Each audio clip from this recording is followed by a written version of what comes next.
Winter season వచ్చిందంటేనే అందరికి cold cough వస్తుంది. ఆ టైంలో మనకి ఏదైనా సూప్ అయితే తాగాలనిపిస్తుంది కదా! సీ ఫుడ్ నూడిల్స్ సూప్ ఎలా తయారు చేసుకోవాలో చూపిస్తాను. Welcome back to my channel Divya diary. Soup కి కావాల్సిన ingredients Buldak ramen noodle, ginger, garlic, capsicum, mushroom, broccoli, clams, shrimps ఏ నూడిల్ అన్నా తీసుకోవచ్చు. ఇక్కడ ఒక స్టీల్ గిన్నె అయితే తీసుకుని 500 ml వాటర్ అయితే తీసుకున్నాను. ఇక్కడ salt half table spoon, oil 2 drops తీసుకుని వాటర్ అంతా కూడా బాగా మరిగిపోవాలి. వాటర్ మరిగాక ఈ నూడిల్ అయితే అందులో యాడ్ చేసుకుని 50% అయితే నూడిల్ అయితే బాయిల్ అవనివ్వాలి. ఎక్కువ బాయిల్ అయితే అవ్వకూడదు. స్ట్రైన్ చేసుకుని పక్కన పెట్టుకోవాలి. కార్న్ ఫ్లోర్ 1 టేబుల్ స్పూన్ తీసుకుని కొద్దిగా వాటర్ వేసుకుని పక్కన పెట్టుకోవాలి. సెస్మే ఆయిల్ 3 టేబుల్ స్పూన్ తీసుకుని ఆనియన్ స్లైస్ తీసుకున్నాను. ఇక్కడ చిన్న చిన్న ముక్కలుగా కిందకి తరుగుకుని జింజర్, గార్లిక్ అన్ని యాడ్ చేసుకోవాలి. క్యాప్సికమ్, బ్రోకోలీ, మష్రూమ్ అన్ని కూడా ఫ్రై చేసుకొని ఇవ్వాలి. ఈ రోజు మాస్టర్ షెఫ్ గారు అయితే ఈ రోజు అయితే కుక్ చేస్తున్నారు వంట. నేను వీడియో అయితే షూట్ చేస్తున్నాను. షిమ్స్ అండ్ క్లామ్స్ కూడా యాడ్ చేశాను. క్లామ్స్ కూడా మనం ఆల్రెడీ వాష్ చేసి పక్కన పెట్టుకున్నాను. వాటర్ లో 2-3 టైమ్స్ బాగా ఫ్రై అవనివ్వాలి అన్ని కూడా. మ్యాగీ మసాలా అయితే ఒకటైతే యాడ్ చేశాను. ఇక్కడ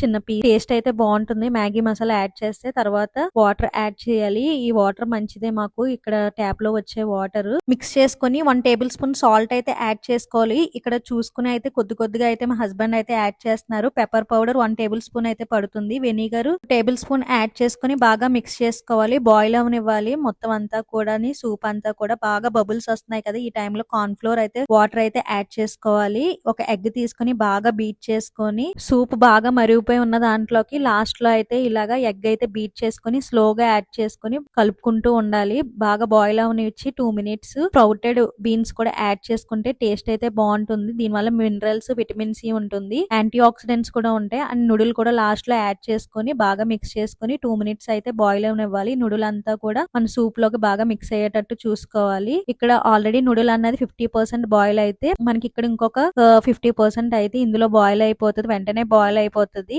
లాస్ట్ లో కొరియాండర్ యాడ్ చేసుకుంటే గార్నిషింగ్ అయితే బాగుంటుంది. ఆపేసే ముందు కొరియాండర్ యాడ్ చేసుకుంటే టేస్ట్ అయితే బాగుంటుంది. నెక్స్ట్ బౌల్లోకి అయితే యాడ్ చేసుకుందాము ఈ సూప్ ని. మా హస్బెండ్ ఫోర్క్ తోటి అయితే నూడిల్ అంతా తిప్పి అయితే వేస్తున్నారు. నేనైతే ఒక స్కూప్ తీసుకుని డైరెక్ట్ గా అయితే వేసేద్దును. మా హస్బెండ్ కాబట్టి ప్రొఫెషనల్ గా అయితే వేస్తున్నారు ప్లేటింగ్ కూడా. ఎంతో tasty Emmy sea food noodle soup అయితే రెడీ అయిపోయింది. ఇక్కడ సీ ఫుడ్ బదులుగా ఓన్లీ చికెన్ వేసుకొని చేసుకోవచ్చు. Vegetables only capsicum, carrot and baby corn కూడా యాడ్ చేసుకొని చేసుకోవచ్చు ఇక్కడ. Thank you for watching. By by.